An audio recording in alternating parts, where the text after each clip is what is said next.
ಎಂದಕ್ಕೆ ಕಳಿಸಲಿ. ಯಾರ ಯಾರ ಹನುಮತನಗಾಸಕ್ಕೆ ಚತುರಂಗ ಸೇನ ರಹಿ ರಥಾರೋಹಿ.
ರಥಾರೋಹಿಯಾಗಿ ಎಲ್ಲಿಗೆ ಹೊರಡ್ರಿವೆ ಸೇವಕರಂತ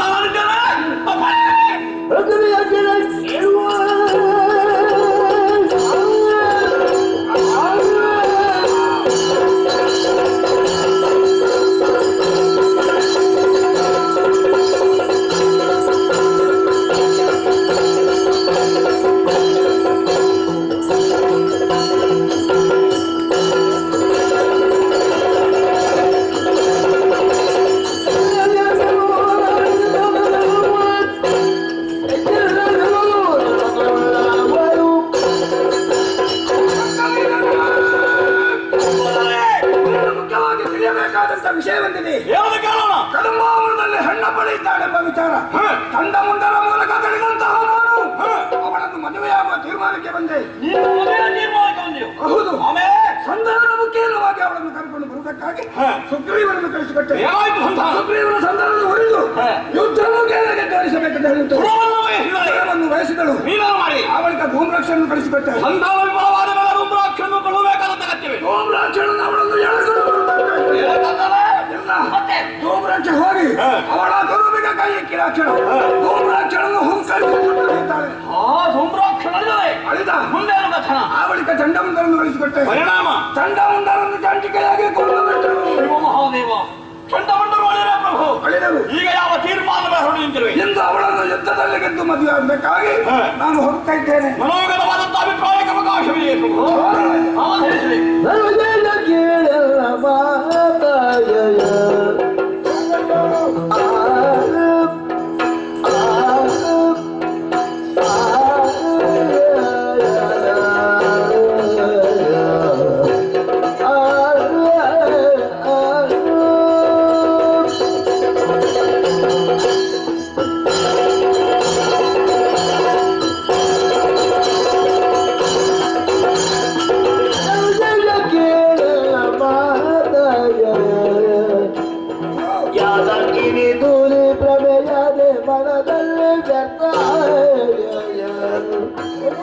ಯಾದಗಿರಿ ತೋಡೆ ಪ್ರವೆಯಾದೆ ಮನದಲ್ಲಿ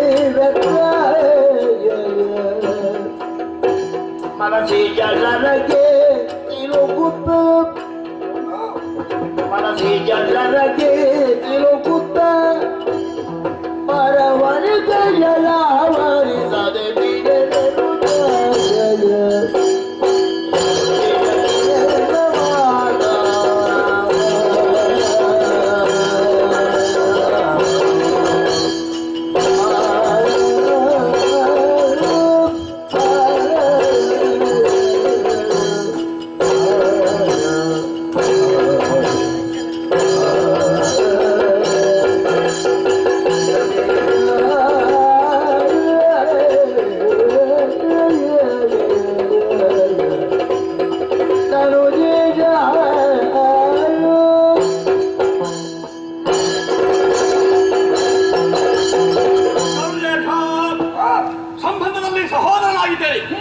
ಸಲಹೆಗಳಿರುವಲ್ಲಿ ಸಚಿವನಿದ್ದೇನೆ.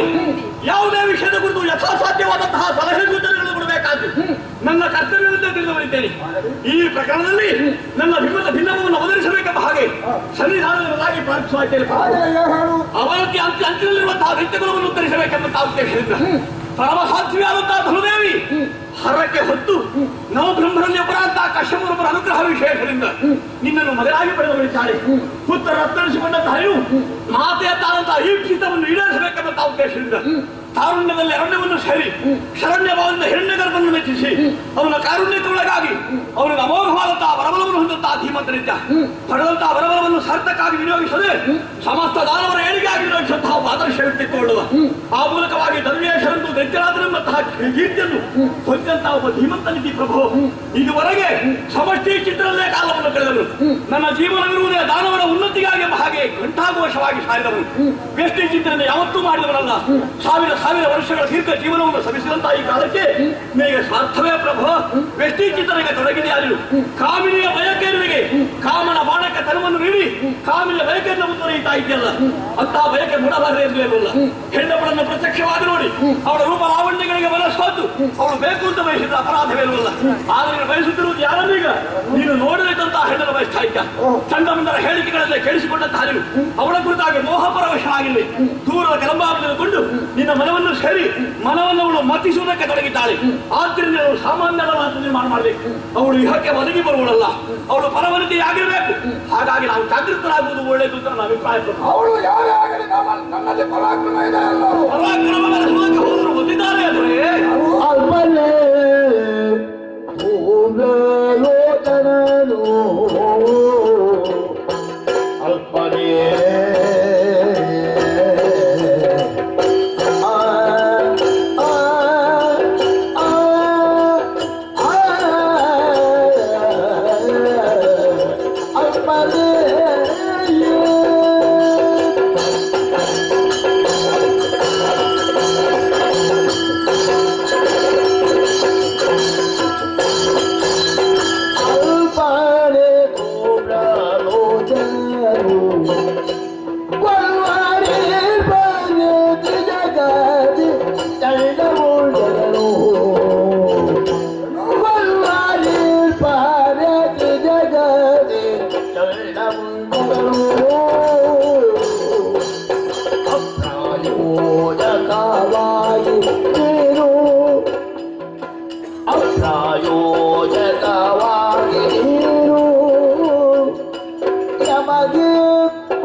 ಪರಾಕ್ರಮವನ್ನು ಯಾರಲ್ಲಿ ಬೆಳೆಸಬೇಕಾದದ್ದು ಪ್ರಭು? ಶಕ್ತಿಯ ಮೂಲ ಸ್ವರೂಪದಲ್ಲಿಯೇ ಶಕ್ತಿಯ ಪ್ರದರ್ಶನಕ್ಕೆ ಹೊರಟ್ರೆ ಬಂಡೆ ಕಲ್ಲಿಗೆ ತಲೆಯನ್ನು ಚಚ್ಚಿಕೊಂಡಂತರು ಭಾಗಕ್ಕಿಲ್ವೇ? ಇಲ್ಲಿಂದ ಹೋದವರು ಯಾರು ಮರಳಿ ಬಂದಿದ್ದಾರೆ ಹೇಳು? ಸುಗ್ರೀವ ಮಾತ್ರ ಬಂದಿದ್ದಾನೆ. ಆತನದ್ದಾದಂತಹ ದಂಶವನ್ನು ಪರಾಕ್ರಮವನ್ನು ಬೆಳೆಸೋದಕ್ಕೆ ಹೋದದ್ದೇನಲ್ಲ. ನಿನ್ನ ದೂತನಾಗಿ ಹೋಗಿದ್ದ, ಬರುವಾಗ ದೇವಿ ದೂತನಾಗಿದ್ದಾನೆ. ಈಗಲಂತೂ ಅವಧೂತನಾಗಿದ್ದಾನೆ. ಬಹುದಕ ಗುಡೀಚಕ ಅತೀತ ತುರ್ಯಾತೀತ ಹಂಸ ಪರಮಹಂಸ ಅವಧೂತ ಎಂಬಂತದ್ದು ಯತಿಗಳಿರುವಂತಹ ಪದವಿಗಳು. ಅಂತಹ ಉತ್ಕೃಷ್ಟವಾದಂತಹ ಪದವಿಯನ್ನು ಹೇಳಿದ್ದಾರೆ ಅಂತಾದ್ರೆ ಅದಕ್ಕೆ ಆ ಮಹಾತಾಯಿ ಅನುಗ್ರಹ ವಿಶೇಷವೇ ಕಾರಣ ಹಾಗೆ ತಿಳಿಯಬೇಕಾಗ್ತದೆ. ಶರಣಾಗದ ನೀನಾರ್ಥ ಪರಿತ್ರಾಣ ಪರಾಯಣ ಎಂಬ ಹಾಗೆ ಜ್ಞಾನಿಗಳ ಮುಖದಿಂದ ಹೊಗಳಿಸಿಕೊಂಡು ಉಳಿತಾಳೆ ಅವಳು. ಅವಳ ಬಳಿಗೆ ಆರ್ತರಾಗಿ ಶರಣರಾಗಿ ಭುಜಕರಾಗಿ ಯಾರೆಲ್ಲ ಹೋಗುತ್ತಾರೆಯೋ ಅವರೆಲ್ಲರೂ ಅವಳ ಬಂಧುಗಳಾಗುತ್ತಾರೆ ಎಂಬುದಕ್ಕೆ ಸುಗ್ರೀವನ ವ್ಯವಹಾರವೇ ಸಾಕ್ಷಿಯಾಗಲಿ. ಆಮೇಲೆ ಹೋದವರು ಭರಾಟವಾದಂತಹ ಧೂಮ್ರಲೋಚನ ಸಮಸ್ತ ದೈತ್ಯ ಸೇನೆಯ ಪ್ರತಿನಿಧಿದ್ದಾನೆ. ಅಂತಹ ಧೂಮ್ರಾಕ್ಷರಲ್ಲಿ ಅವಳು ಕಾಳಗವನ್ನು ಮಾಡಿರುವಂತೆ ಕುಳಿತಲಿದರೆ ಹುಂಕರಿಸಿ ಸುಟ್ಟು ಬಸವನ್ನಾಗಿಸಿದ್ದಾಳೆ ಅಂತಾದ್ರೆ ಸಮಸ್ತ ಧನುಜ ಸೇನೆ ನನಗೆ ಹಿಡಿಬೂದಿ ಹಾಗೆ ಅಂತ ಅವಳು ಹೇಳಿದ ಹಾಗಾಗಿ ವರವರದಿಂದ ಕೊಬ್ಬಿ ಬೆರೆತಿದ್ದಂತಹ ಚಂಡಮುಂಡರುಗಳು ಅಮಿತ ಪರಾಕ್ರಮಿಗಳಿದ್ದಾರೆ. ವರವನ್ನು ಕೊಡುವಂತಹ ಕಾಲಕ್ಕೆ ಬ್ರಹ್ಮದೇವರು ಹೇಳಿದ್ದಾರಂತೆ, ಬ್ರಹ್ಮಚರ್ಯ ವ್ರತವನ್ನೇ ಪಾಲಿಸುತ್ತಾ ಬಂದಲ್ಲಿ ನೀವು ಅಜೇಯರು ಅಮರರು ಆಗಿರೆಂಬ ಹಾಗೆ.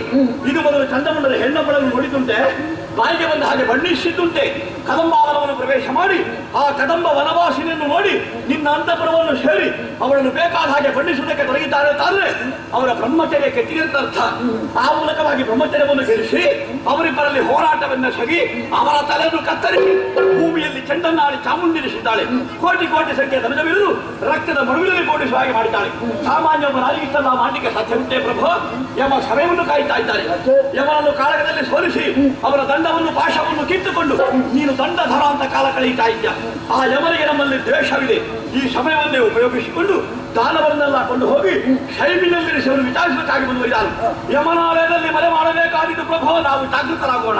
ಏನಾದರೂ ತರುಣಿಯಲ್ಲವಳು ತರುಣಿಯೇ ತರುಣಿ ಅಲ್ಲಬಲಾದೆ